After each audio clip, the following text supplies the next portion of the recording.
السلام عليكم. ان هو بقى لو ما عملتوش بالطريقه دي يبقى فايتكم كده كتير. سواريه فنادق مخبوزات هايله جدا، تنفع بقى كده معانا قوي في الرحلات وكمان اعياد الميلاد، وكمان مناسب بقى كده قوي للمناسبات. بطريقه سهله وبسيطه وكمان مختصره جدا هنعمله، يعني مش هياخد معاكي وقت ولا مجهود خالص، وهيطلع بقى معاكي كده بالجمال ده كله، هش وخفيف جدا وكمان ملوش بقى كده اي وزن نهائي. جهزوا بقى كده اي حشوه تعجبكم واحشوه بيها، هتدوقوا بقى كده طعم كده من الاخر. تعالوا بقى كده بينا نبدأ على طول علشان نشوف المقادير وكمان طريقة التحضير. قبل أي شيء بقى ما ننساش نعمل اللايك والشير الجميل للفيديو ده كده على طول، علشان هو فعلا بجد يستاهل. وكمان الاشتراك في القناة ولسه مش مشتركين، وتفعيل زر الجرس علشان يوصلكوا بقى كده كل إشعار جديد. تعالوا بينا نبدأ. هنسمي الله، وزي ما اتفقنا بقى كده مع بعض ان المقادير النهارده سهله وبسيطه، وكمان هنعمله بطريقه مختصره جدا. معايا هنا طبق عميق هضيف فيه، معايا هنا كوبايه من ميه دافيه، هضيف معاهم كمان معلقه كده كبيره من السكر، هضيف كمان معاها معلقه كده كبيره من خميره فوريه. بعد كده هبدا اضيف معاهم رشه بقى كده بسيطه من الملح. بعد كده هبدا اضيف معاهم هنا معايا معلقه كبيره من الخل هنا بيعتبر كده محسن جيد قوي كده للعجينه، وكمان بيضيع بقى كده زفاره البيت تماما. معايا كمان بياض بيضه، والصفار بقى هضيفه كده لدهن وش الفطاير او المخبوزات. كمان معايا هنا ربع كوبايه من السمنه، ممكن نضيف سمنه على زيت او زيت بس او سمنه لوحدها زي ما انا عملت كده النهارده. السر بقى كده اللي هيدي طعم ولون وريحه حلو قوي بقى كده للمخبوزات بتاعتنا النهارده، وهي معلقه كده كبيره من معجون الصلصه او صلصه او الصلصه الجاهزه. هبدأ بقى كده اقلب كل المكونات الجميلة دي مع بعض كويس جدا لحد بقى نتأكد ان السكر والخميرة دابوا معانا بشكل كويس. الخطوة الجاية او المرحلة الجاية ان انا هبدأ اضيف معايا هنا نص كيلو من الدقيق. هننخل بقى كده الدقيق بتاعنا كويس جدا قبل ما نبدأ نستخدمه، وكمان نستخدم دقيق كده يكون مخصص للمخبوزات. بشكل بسيط بقى كده في اول العجن هجيب معلقة واسباتي واقلب بقى كده الدقيق مع المواد السائلة بالشكل ده. مجرد بس كده الدقيق يختفي كده مع المواد السائلة هنبدأ نستخدم ايدينا كده في العجن. الطريقة سهلة وبسيطة جدا ومش هياخد وقت معاكي ولا مجهود خالص في التحضير. وكمان بقى يا جماعة العجينة بتاعتنا النهاردة ما شاء الله مقاديرها مظبوطة جدا، وكمان المخبوزات هتطلع معاكي هشة خفيف خالص. في التوقيت ده بقى كده استغنيت عن المعلقة بتاعتي او الاسباتي، وهبدأ استخدم كده ايدي في العجن. هعجن فيها كده حوالي 5 دقايق لحد ما نوصل بقى كده الملمس وقوام العجينة النهاردة المطلوب معانا. احنا عايزين عجينة بقى كده تكون معانا طرية ولينة ومش بتلزق في الايد بالشكل اللي حضراتكم شايفينه معايا ده. بصوا هنا الجمال ما شاء الله، ما خدتش وقت ولا موجود معايا خالص في العجن. ده كده قوام العجينة المطلوب معانا. هجيب بقى كده طبق تاني وادهنه معلقه كده صغيره من الزيت. الزيت بقى هنا بيساعد العجينه بتاعتنا ما تلزقش في الاسترتش راب ولا كمان في الطبق بعد التخمير. هدهن بقى كده الطبق بتاعي بالزيت كويس جدا. بعد ما دهنت بقى كده الطبق بتاعي بالزيت كويس جدا هبدا اضيف فيه كده العجينه، وكمان هدهن وش العجينه بتاعتي بالزيت كويس جدا. اغطيها بقى كده واسيبها في مكان دافي لحد ما تبدا ترتفع وتختمر معانا، والمده بقى هنا هتكون على حسب درجه حراره الجو عندك. يعني كل ما يكون الجو دافي معانا المخبوزات او الخميره هتطلع معاكي كده بشكل اسرع. غطيتها بقى واسيبها كده لحد ما تختمر معايا، وده كده هيكون شكلها. بصوا هنا معايا ما شاء الله اختمرت وارتفعت وقت معايا قد ايه.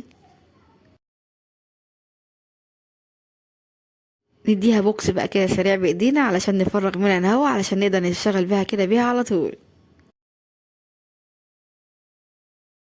بشكل مباشر. بقى كده هنبدأ نقطع او نجزأ العجينة بتاعتنا كده لقطع او كور صغيرة. عملت الحجم القطعة ما هنا كان حوالي 20 جرام، والحجم ده كده كان مناسب جدا، بس انت ممكن تصغري عن كده شوية كمان لو حابة. هقطعهم كده بشكل متساوي، لو عندك ميزان تقدري توزنيهم عشان كلهم بقى كده يطلعوا بحجم واحد معاكي. بعد كده هبدأ ارصهم في الصاج او الصينية وهيكونوا معايا بالشكل ده. طبعا هندهن الصينية بتاعتنا كده بالسمنة او الزبدة من قبل ما نبدأ نرص فيها القطع بتاعتنا. السمنة او الزبدة يا جماعة بتديكي تسوية هايلة جدا للمخبوزات عموما. وبعد كده هبدأ بقى اغطيهم واسيبهم بقى كده لحد ما يختمروا معايا. انا سبتهم كده حوالي تقريبا نص ساعة، وطبعا ده علشان الجو معانا الجو دلوقتي برد، انما لو الجو دافي او حر شوية فهم مش هياخدوا حوالي كده اكتر من 10 دقايق. وطبعا برضو ارجع واقول ان مدة التخمير هنا هتكون على حسب درجة حرارة الجو عندك. بعد ما وصلنا بقى للنتيجة دي هبدأ كده ادهنهم بصفار البيضة اللي كنا شايلينه كده على جنب. بس ضفت له بقى كده معلقة كده صغيرة من الحليب، وكمان رشة بقى بسيطة قوي كده من قهوة سريعة الذوبان. قهوة سريعة الذوبان يا جماعة بتدي لون مميز وكمان ريحة، وغير كده كمان بتضيع زفارة البيض تماما. جربوا الطريقة دي وهتعجبكم جدا. هدهنهم بقى كده كلهم كده بنفس الطريقة. بعد كده هبدأ اضيف لهم بقى كده حاجة بسيطة من حبة البركة. حبة البركة هنا بقى كده بتدي طعم ولون وريحة قوي حلوة للمخبوزات. ولو متوفر عندك سمسم ممكن تضيفيه. وبس كده كده يبقى جهزنا الصينية معانا. تعالوا بقى كده نتكلم عن التسوية. هنسوي المخبوزات النهاردة في فرن ساخن مسبقا على درجة حرارة 200. هنحط الصينية بتاعتنا بقى كده في الرف الأوسط، وهتقعد معانا من 25 ل 30 دقيقة. او بقى كده ما نلاقي الجوانب بتاعتنا بدأت تحمر وتاخد لون، هنطفي النار من تحت ونشغل كده الشواية عليها حوالي كده دقيقتين 3. اهم حاجة هنا يا جماعة في المرحلة دي اول ما نشغل كده الشواية ناخد بالنا منها كويس جدا، علشان بقى كده ما تاخدش معانا لون بزيادة. وبعد كده نبدأ نطلعها تبقى معانا بالجمال ده كله ما شاء الله. وطبعا هنا التسوية برضو هتكون على حسب كل واحد والفرن عنده. بصوا بقى هنا معايا الجمال ما شاء الله، واخده لون ذهبي من فوق وتحت مميز جدا. ده غير بقى كده الطعم والريحه مش قادره اقول لكم كانت عامله ازاي، كانت قلبه البيت كله. لازم فعلا بجد تجربوها هتعجبكم جدا.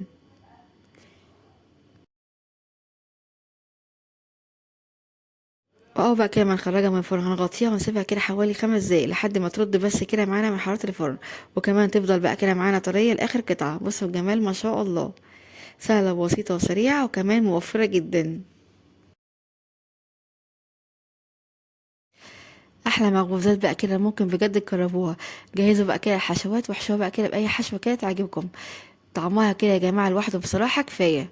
تعالوا بقى كده نفتح واحده مع بعض علشان نشوف اي قد ايه هشه خفيفه جدا من جوه. بصوا بقى هنا معايا ما شاء الله، وكده كمان طريه طراوه غير عاديه.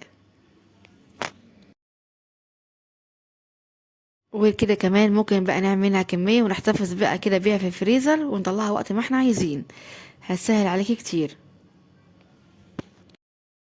وعلشان بقى هي سهلة وبسيطة وكمان طعمها هايل جدا، انا عارفة ان انتوا بقى كده هتقوموا تجربوها حالا. يلا بقى كده بسرعة جربوها بنفس الطريقة ونفس الخطوات وان شاء الله تعجبكم. هسيب بقى كده لكم كل مكونات الوصفة موجودة في الوصف تحت الفيديو، وبهنا والشفا مقدمة لكل يجربها. وبكده فيديو النهارده يكون خلص معاكم. اتمنى بجد فيديو النهارده وصفه النهارده تكون عجبتكم واستفدتوا منها. لو عجبك بقى كده فيديو النهارده وصفه النهارده ما تنسوش اللايك والشير للفيديو ده كده على طول، علشان هو فعلا بجد يستاهل. وكمان الاشتراك في القناه لسه مش مشتركين وتفعيل زر الجرس علشان يوصل لكم بقى كده كل اشعار جديد. اشوفكم على خير ان شاء الله في فيديو جديد. مع السلامه.